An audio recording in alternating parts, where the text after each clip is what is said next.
नमस्ते, मैं हूँ कीर्ति स्वरूप और आज मैं आपको बताऊँगी वास्तु के हिसाब से घर में कैसे आईना लगाना चाहिए। आप अपने घर में कांच का इस्तेमाल कर सकते हैं, रिफ्लेक्शन वाले कांच का इस्तेमाल कर सकते हैं, पर आपको आईने का कम से कम इस्तेमाल करना है। और आप हमेशा एक चीज़ को ध्यान में रखिए, यदि आप जहाँ कंटिन्यू सोते हैं तो इस चीज़ को ध्यान में रखिए कि आपका बॉडी का पार्ट डायरेक्टली किसी भी आईने में नहीं आना चाहिए। आपकी कोई भी बॉडी का पार्ट उस आईने में बिल्कुल डायरेक्टली ना आए। यदि आपके साथ लगातार ऐसा हो रहा है, आप ऐसी जगह सो रहे हैं जहां आपके सामने, आपके बेड के सामने आईना है, तो उसको प्लीज़ वहां से हटा दीजिए, उसकी डायरेक्शन चेंज कर लीजिए।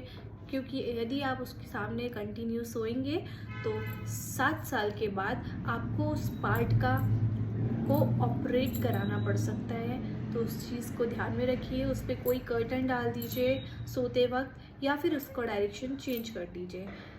दूसरी चीज़, हम अपने घर में कई बारी बहुत छोटे छोटे शीशे लगा लेते हैं कहीं भी वॉल पे, तो उसको इस चीज़ को ध्यान में रख के लगाइए कि आपके हर व्यक्ति का आते जाते उसमें पूरा सर कवर हो, किसी भी व्यक्ति का उसमें सर ना कटे, या फिर आपके घर का कोई लंबा व्यक्ति है उसको झुककर बाल ना बनाने पड़े, ना ही उस आईने में झुककर देखना पड़े।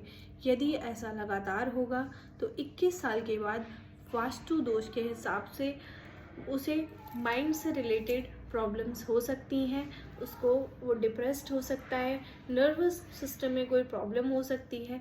तो उस आईने को या तो ऊंचा करके लगाइए या फिर उसको वहाँ से हटा दीजिए। तो अगली बार जब भी आप अपने घर में कांच या शीशा लगाएं तो उस चीज़ को ध्यान में रख कर लगाइए और कांच का और आईने का कम से कम इस्तेमाल करें। धन्यवाद।